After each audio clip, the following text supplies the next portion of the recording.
This is the Aftermarket Radio Network.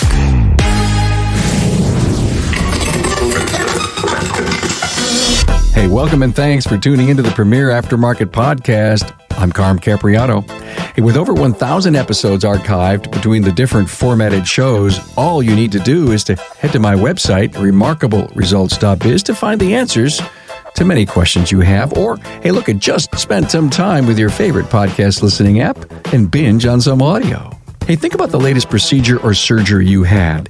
You put all your trust in the doctor and the medical staff as you were getting put under anesthesia. Can we translate that trust into auto repair customers? How do we gain, here's my keys, I trust you, fix it, and let me know when it's done type of customers? In this episode, Andy Bizub and Charlie Marcotte break down the fundamentals of connecting with customers and what that means to your business. Hey, a special thanks to Napa for sponsoring this episode. You know, we together can fix the technician shortage by investing now in an apprentice.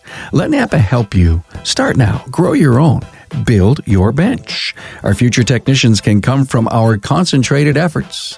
Contact your Napa representative to learn more or log on to member.napaautocare.com and get started. Hey, don't forget to like, follow, subscribe, and share on my social media. We'd sure appreciate that. Now, the key talking points for this episode reside at remarkableresults.biz/E641. Get off the sidelines right now and onto the field.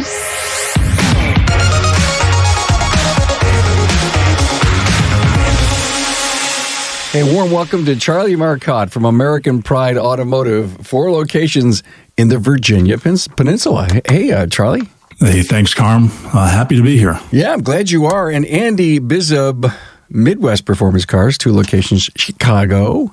Glad to be here. Andy, I use your quote all the time on the website. The podcast is like a 40-minute 20 group. Thank you so much for that. It's my favorite summary of what we do here. Good. Favorite summary. Hey, look, guys, I reached out to Charlie and Andy about dropping your keys. And how do you build a trust in the relationship with your customer who just comes in and says, here, fix it? I think that's, the pinnacle of a customer trust and relationship. But because of COVID and all the things that are going on in the industry and in the world, there's more things to talk about. So I think what we're going to attempt to do here today is to get you motivated as to how and why this works. And Charlie, you're the one who told me, Carm, key dropping relationships are all about trust. Absolutely. The operative word there is trust. And trust is something that, as we know, it's ours to lose in everything that we do. Can you imagine more trust than to walk into your doctor and say, do whatever I need. I trust you. And then I'll see you on the other side. We were expecting that and we would love that from our customers. And it's a huge responsibility to keep that trust after we've earned it. It's really ours to lose. Wow. You know what he just said, Andy, that really shook me? When you go into an operating room, you drop your keys. Mm-hmm. Yeah. Because what Charlie just said, I'll see you on the other side. To me, that is, they put the thing in your arm, you kind of doze off and you're in this total, I hope, I trust you relationship as, you worked into this thing. You gained the confidence from the doctor. And to your point, it may not happen immediately in a customer relationship. You have to earn that. But man, when they drop the keys and says, I'm crazy busy, do what we have to do. It's kind of like saying, I trust you. That's the pinnacle, right, Andy? There's a great parallel to that. So I had my hip replaced last year. And before I checked out the surgeon, I found the guy that I wanted to do it.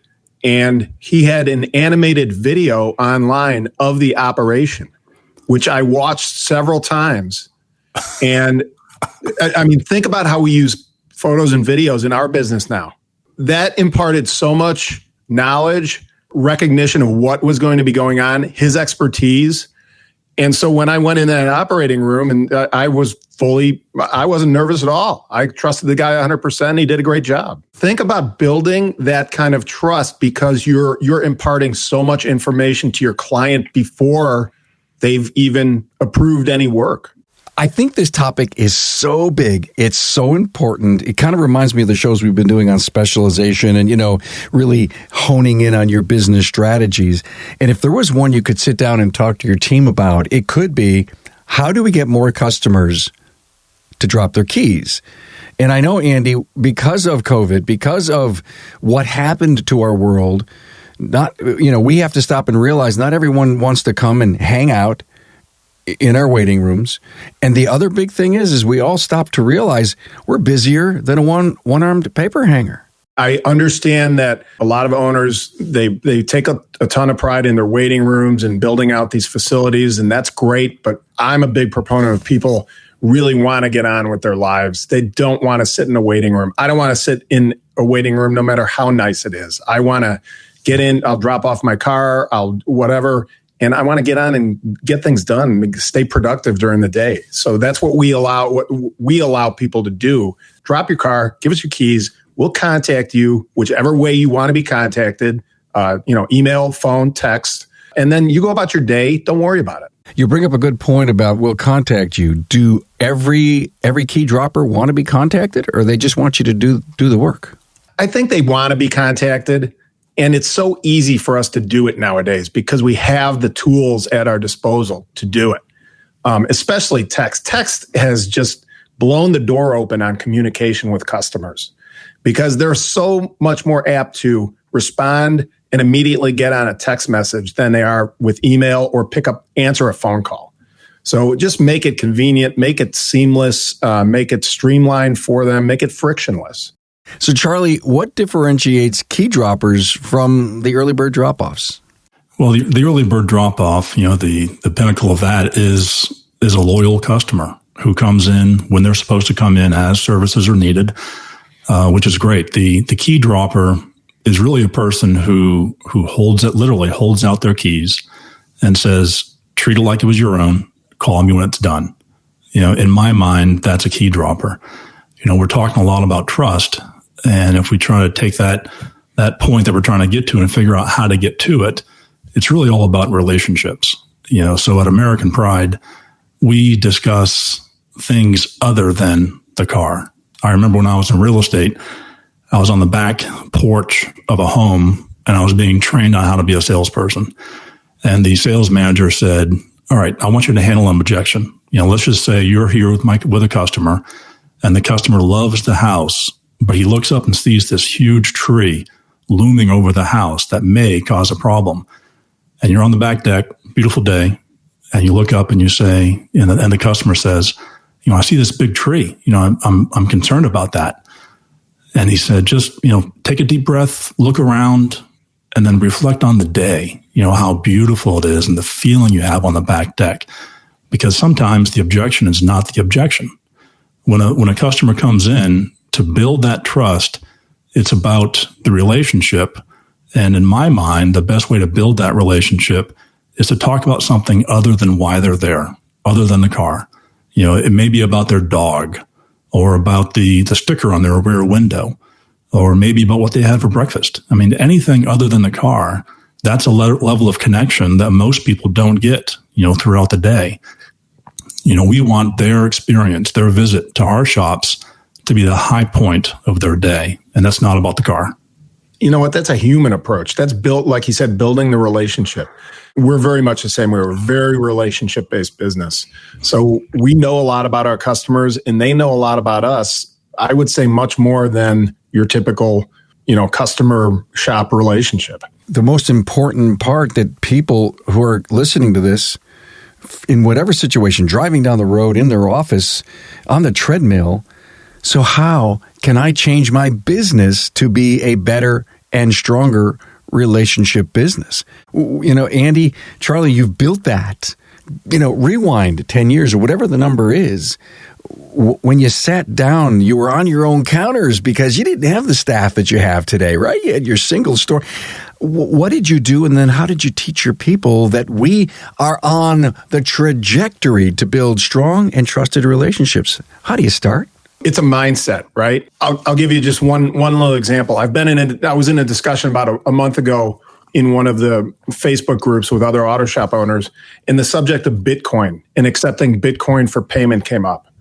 And you had two contingents. I don't do it yet, but as soon as it's available to do, I'll offer it to my clients, right? I'll take Bitcoin payment as long as that mechanism's in place.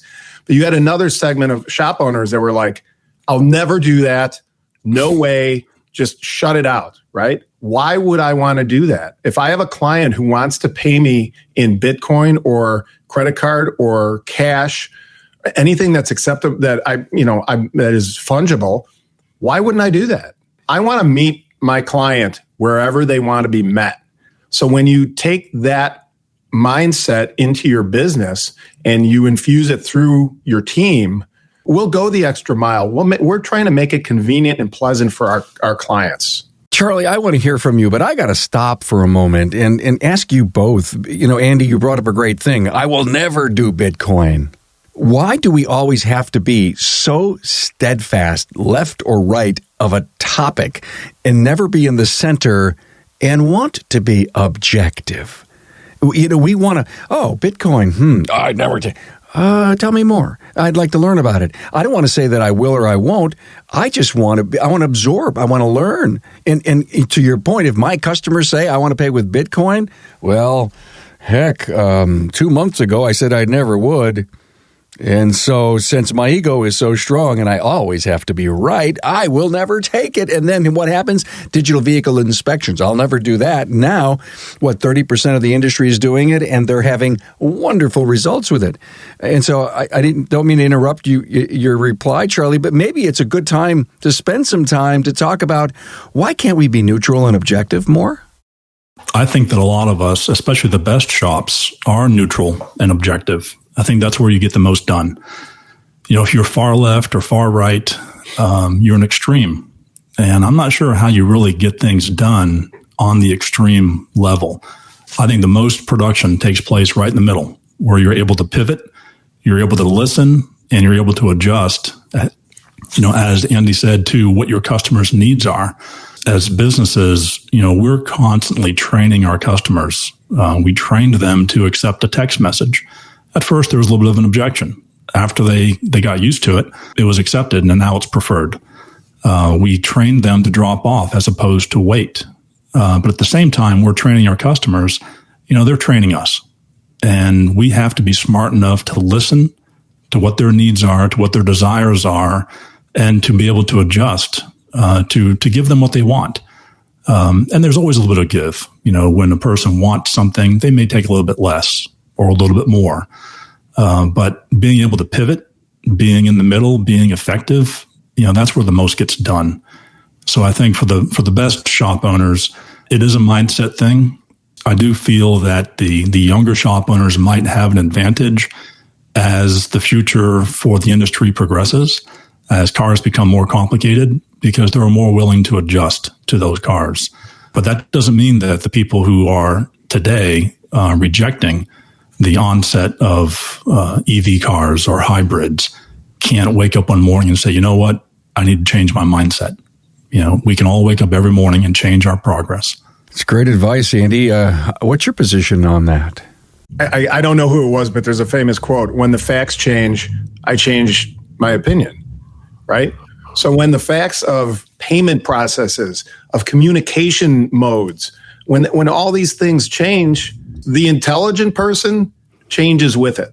There's no point in resisting all of this stuff. I'll tell you, this was really topical, actually, because a friend of mine just yesterday posted a picture of his Tesla and a mobile tire rack van next to it. And he wrote, "Tire rack innovating, love it. They came to me and installed my tires at work." Mm-hmm. Right? No, I'm not afraid of tire rack taking away my business. We order tires from Tire Rack. It's a great flexible choice option for our customers. And this way we don't have to stock tires. But I look at that and I look at what are the possibilities. I'm not looking at, oh man, that's going to, I love your point. Don't criticize. Don't jump on a particular position until you learn about it. Until you say, will that really affect me? I mean, the greatest stories that I continue to hear, unfortunately, that I continue to hear is a few weeks back with the camp coaches. And a guy reached out to two shops in his marketplace, and one said, don't open a shop, don't continue your shop, come and work for me. And the other one would refuse to help them because they have secret sauce they don't want to get out. To your point, Andy, you know that the market's so big, so huge, we're not each other's competition. There's so much business. You both can attest to it. And how come there's so much business? And it goes back to the question that you never answered yet, Charlie, is how do you build that trust and relationship? Because if you were there at the pinnacle of that, come on, tire rack, come on. Because I own my customer's tire mindset.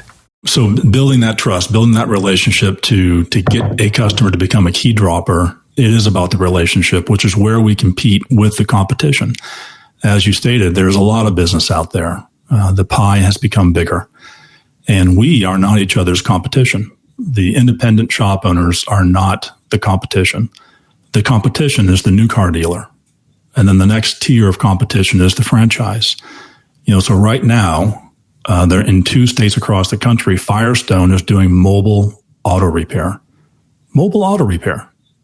From Firestone. Is it going to work? I don't know. But I'm paying attention to it because I've got my own ideas of how that might work. The way that we compete with the competition is in relationships in a way that they can't compete. The way that we connect to our communities we're able to do that on a level that they could never do that. We are grassroots. We have boots on the ground. We're able to get out there and make a significant difference in the communities that support us. And that's how we compete.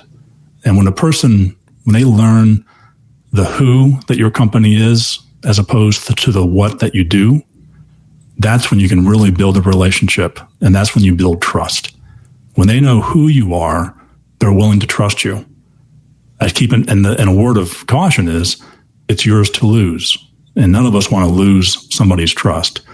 So getting there is one step. The next step is to keep it. Thank you for saying the who, because there's a great book recently written by Dan Kennedy called Who, Not How. And I read it. I consumed it so quickly. And I fell in love with the concept of it. And you just mentioned it. If I need to get something done, fixed, or repaired, I need to find my who that's going to do it for me. I don't need to ask the question, how am I going to get this done? I've got to find the who. And you read that book and then you stop and think, how do I get my customer to look at me as their who for auto repair? A phenomenal book. And the minute you read it, you'll start thinking way out of the box and getting deep into this trust and customer relationship piece. Yeah, I'm not sure about you, Andy, but I know I have my own electrician that I trust. I'm a key dropper. When it comes to my electrician, I'm a key dropper. When it comes to my HVAC, I'm a key dropper because I need right now service. I'm also like you. I don't want to wait. Right. I don't want to hang out in somebody's waiting room. I've got a lot of things going on. So I want to be able to give a direction to somebody, and I trust that they're going to do exactly what I ask. If I were to draw a picture on the back of a cocktail napkin and give it to him to design a system that works, I know that this guy, in this case it's Jeff, I know that he can do exactly what I say. I'm not going to ask him for a quote. I'm not going to ask him for a bid or how long it's going to take.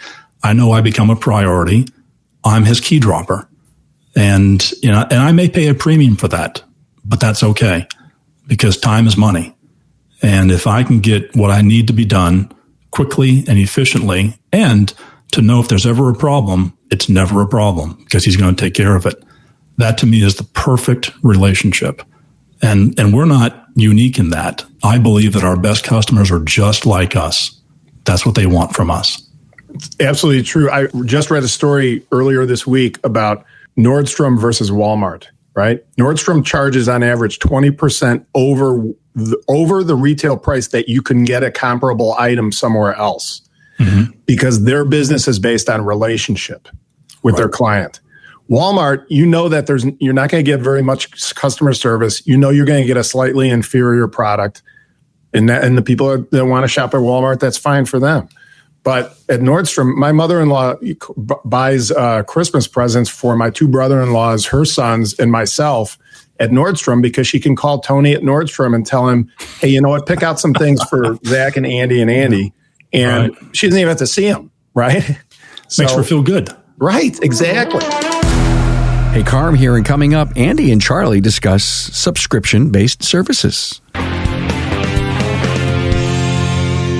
Hi, Carm here, and I want to talk to you about the Napa Auto Care Center program for health insurance. We've all heard the reports about the rising cost of health insurance, but you'll be happy to know I'm here with really good news. The Napa Insurance Center is now offering the Napa National Health Program, and it's saving Napa Auto Care Centers and their employees money, lots of money. In fact, in the first 90 days following the launch of the program, Napa stores and auto care centers and their employees saved over $2.7 million.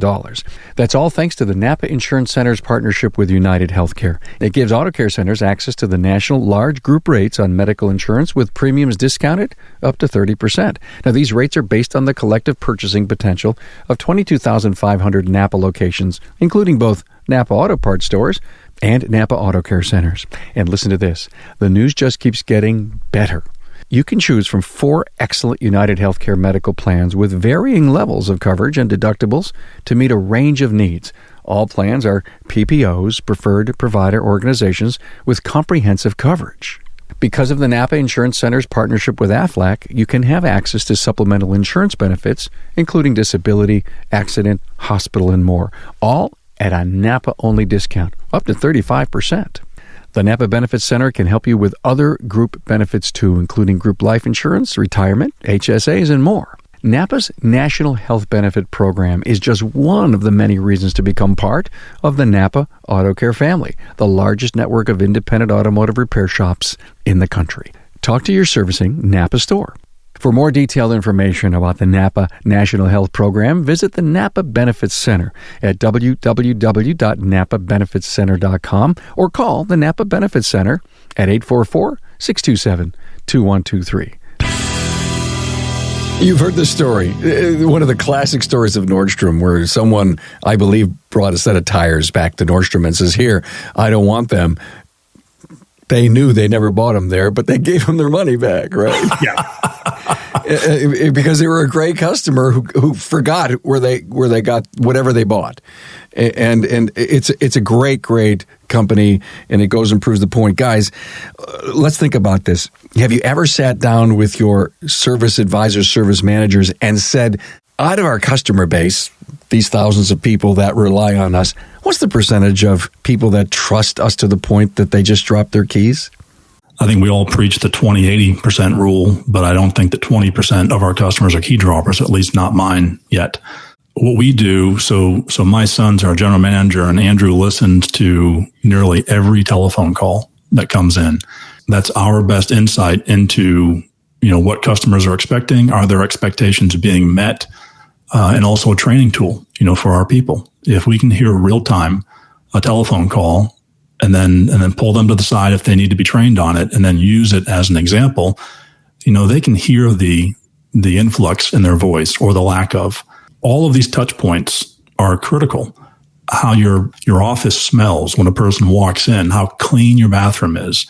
If you read through my reviews, you'll see several where a person doesn't talk about the services that we provide. They talk about my bathroom.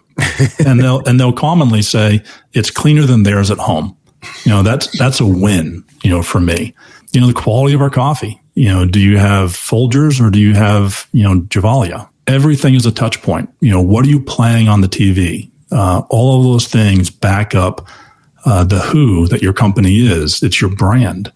And a strong brand can build that trust, that relationship to make that real connection. Andy, I do want to have you comment on how many people drop their keys, but to the point that you just made, Charlie, the coffee, the bathroom, are we going to get back post-COVID to people hanging around?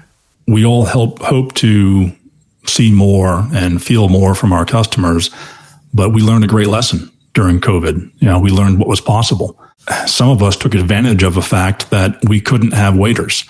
We maybe had painter's tape stretched across the chairs in the waiting room. And we said, I'm sorry, we can't have you waiting, out of protection or concern for our customers and for ourselves. And what we learned was that allowed us to train our customers not to wait. And, we all know the advantages of a person who drops off as opposed to waiting. So will it return? To some extent. I would hate to think that we pass up the opportunity that we were given by COVID. I think COVID was a great opportunity. We bought a shop in July of 2020, and we could not have bought that shop if it wasn't for COVID. Our customers have changed their behavior because of COVID. We've gotten a lot of advantages because of this time. And I think that we can take the good from that and accentuate it and maybe not let things return completely to the way that they were. Andy, you told me the other day, Murphy's Law, you said, look at all the money the dealerships invested, and then we were shut down. Yeah.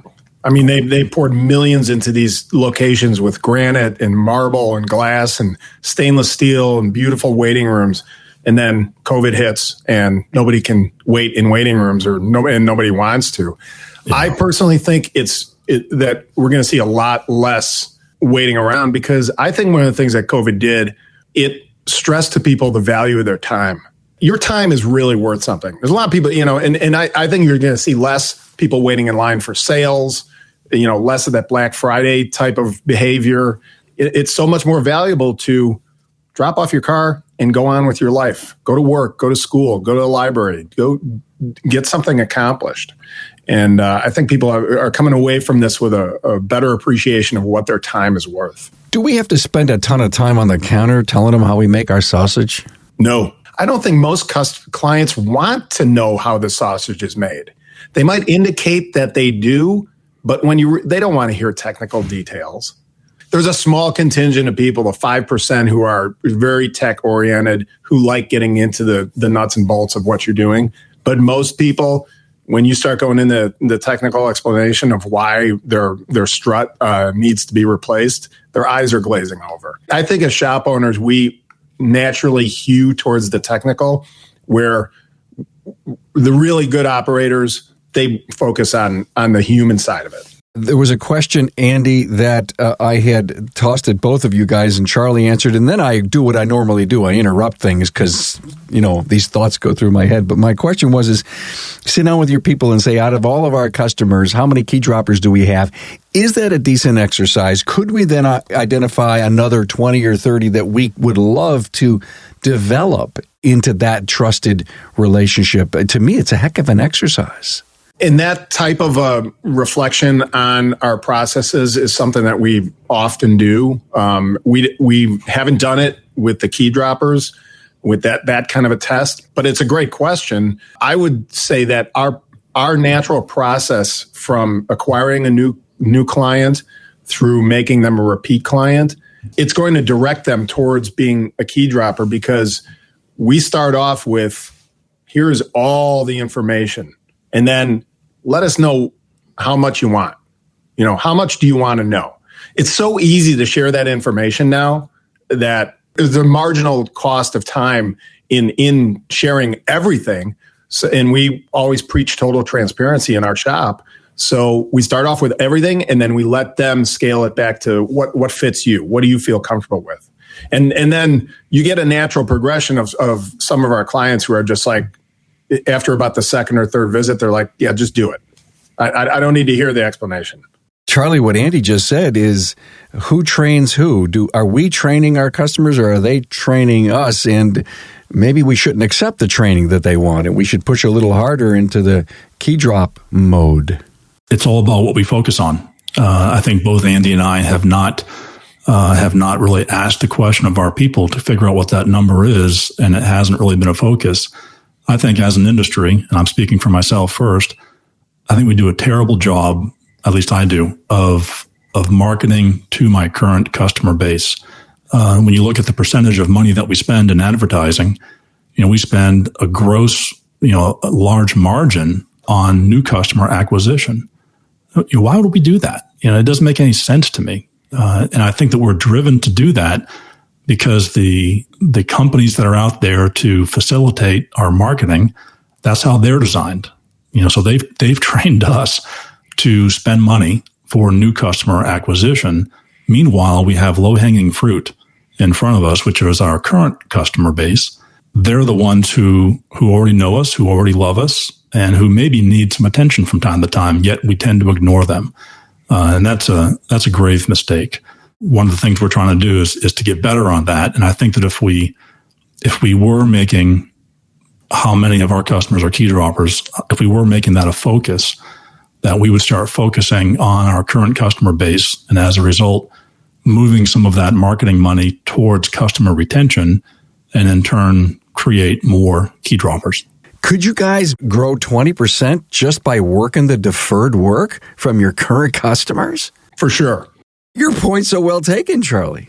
I've had arguments with my SMS provider that it's their responsibility to help me market to my deferred customers because it's in their database. Why does this not exist in a program that I'm already paying for? And there's plenty of third-party companies out there who would love to be able to help us connect the dots, but they do so very badly. And I've always thought the correct way to do that is to have an intentional conversation at the closing of the relationship. So the person's picking up their car, you've deferred tires because the timing was bad, the money wasn't quite there, whatever the reason was. And you have an intentional conversation saying, Mr. Smith, I understand we talked about tires. I would like to send you a gentle reminder in about 45 days that would allow you to click a link and just make an appointment for tire replacement. Would you mind if I did that? So you're getting his authorization in the beginning. You should be able to, as you're closing out the repair order, click a button that sends a message, targeted message to Mr. Smith, reminding him of his tires. And it starts off by saying, 45 days ago, I mentioned to you that I was going to give you a gentle reminder. Well, here I am. That's not objectionable. Nobody's going to really mind that. But the customer is going to appreciate the approach to what's best for them without the pressure of, come in Tuesday through Thursday for the biggest discount. We are a needs-based business. We cannot advertise enough to create the need. The need either exists or it doesn't exist. How we communicate and talk to our customers that are already loving us is what's going to make the difference to convert them to a key dropper. And I'm not sure about you, but my number one new customer lead source is word of mouth referral. If I'm better with my current customer base, wouldn't that automatically produce more word of mouth referrals, which is our number one lead source, which is the one that I'm not paying for through advertising means? I'm preaching to myself. I need to be better about this, but the handwriting is on the wall on how to gain this. Andy, I'm watching you and you're just smiling all get out. Bookend this.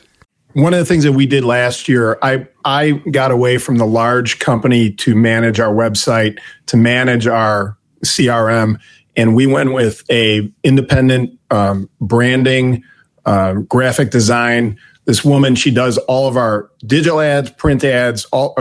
She revamped our logo, does all that kind of stuff. And she really encouraged me to start a newsletter. And I've always been kind of skeptical of newsletters from shops, but she took it from a very creative side. We started a newsletter last year, and here's the metric that I'll give you.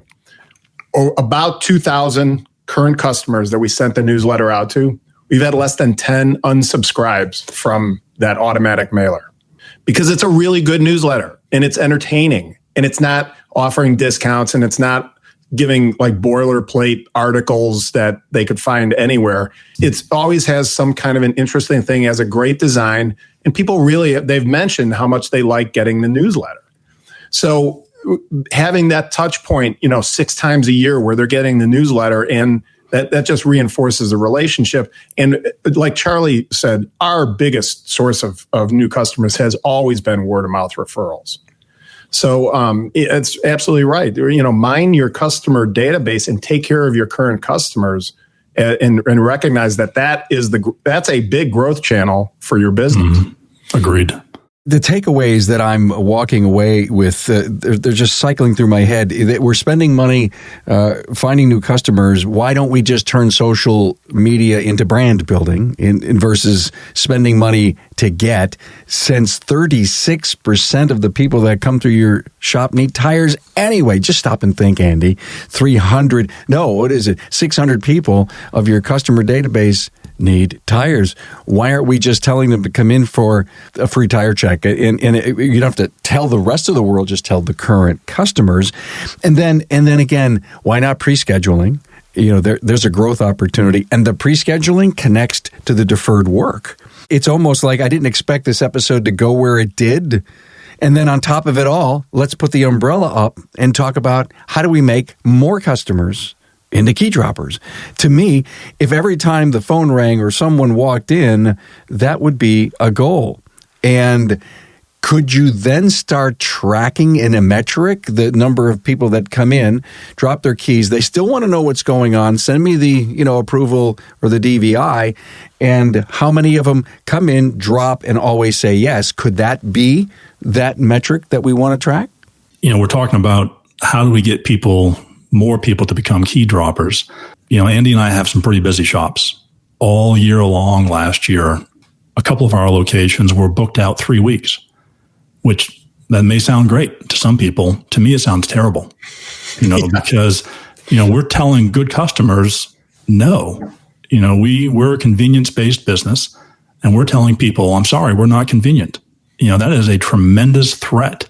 You remember the trust is ours to lose. Well, we're going to lose trust right at that moment. And I really can't, we've got great people, but I really can't expect the people on the front counter to be able to psychoanalyze every telephone call to know who to say yes to and who to say no to. It's a threat. So my rabbit hole is a subscription service. There's a lot of buzz around the industry right now about subscriptions.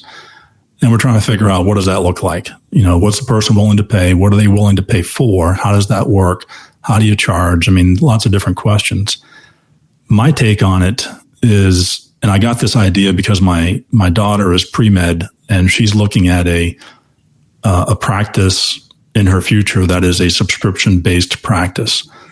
So taking what I've learned from her and applying it to the automotive repair business and my immediate problem of being too busy, if I had a low point of entry subscription service to give to my VIP customers, not to give to, but to charge to my VIP customers, maybe it's $9 per month. But with that comes guaranteed 24-hour appointments. Something that is going to be resolving the issue that I think is one of my biggest threats, which is to be too busy. So a person calls in, hey, William, I need to schedule an appointment for a state inspection for Friday. William's go-to may be, well, we're booking for 2.5 weeks from today, but, are you a VIP customer? Oh, well, that's different. Let me go ahead and get this scheduled for you. Now, you have to alter your behavior a little bit, but if a person's treated as a VIP, and obviously we can't call people key droppers, it doesn't sound very respectful, just as those who decline work or bottom feeders, we wouldn't say that. But, a VIP customer has a membership that they're paying for. It gives them exclusive rights. Would I pay my electrician an extra $9 per month so that I can be guaranteed 24-hour service? Heck yeah. Why wouldn't I? So the subscription-based service may help us resolve some issues and drive change with our customers to get them to become key droppers. Dentists, if something chipped and broke off and you called your dentist, guess how quickly you could get in that day? I bet you, or by tomorrow morning. Somehow they must have figured out how not to book 110% of the hours that they have, because they know, Charlie, to your point, they know there's going to be X amount of calls that are in an emergency situation. They're not rocket scientists. They prioritize broken teeth the same way Andy and I prioritize broken cars.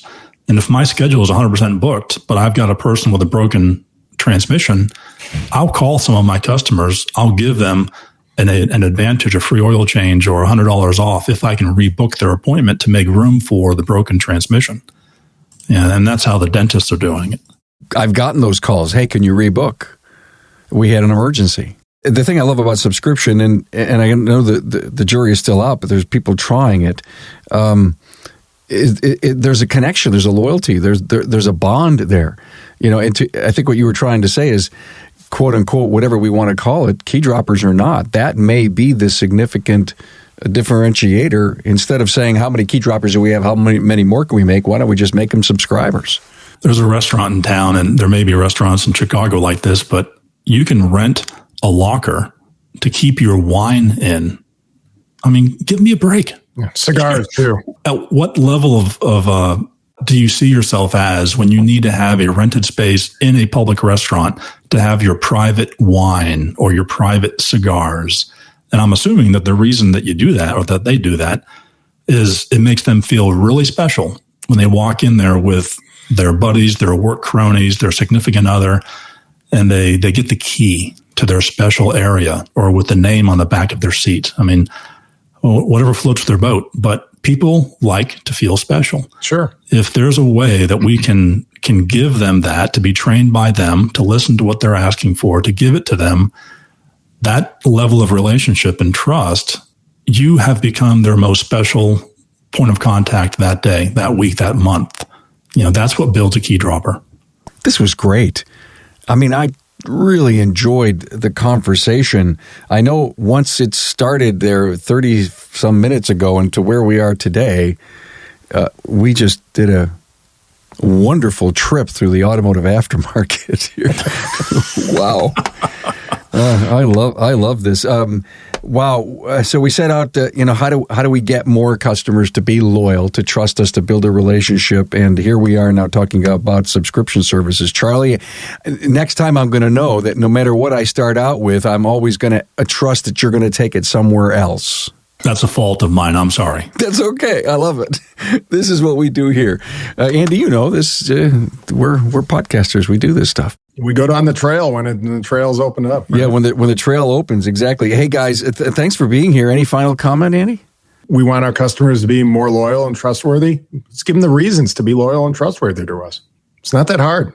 No, it's not. It really isn't. Everything that you're talking about in social media, we may not even talk about it enough when we have that one-on-one opportunity. Charlie, I'll give you the last word. It's about value proposition. What is the value proposition? And some shops feel it's price. Some shops feel it's convenience. For me, it's really the relationship. I would like to have people know the who that my company is, not the what that we do so much. That to me is a great customer if they care. Well, thank you. Charlie Marcotte, American Pride Automotive, 4 locations, Virginia Peninsula, and Andy Bizub, Midwest Performance Cars, 2 locations, Chicago, Illinois. Now, did you change your entire logo? Because I have a hat with your logo on it, We just did a very, very small tweak to the logo, and she tweaked it, and it came out perfect. So. I wear your hat. I still wear that. Yeah, this is a new model, the black on black model. Hey, Carm, that might be a vintage hat now. It's worth more than it was before. Yes, it is. It's worth $11.95 right now, and I'll put it up on eBay. We'll see what happens. Guys, thanks for being here. Thanks. Thank you. That was fun. Thanks for being on board to listen and learn from the Premier Automotive Aftermarket Podcast. Until next time,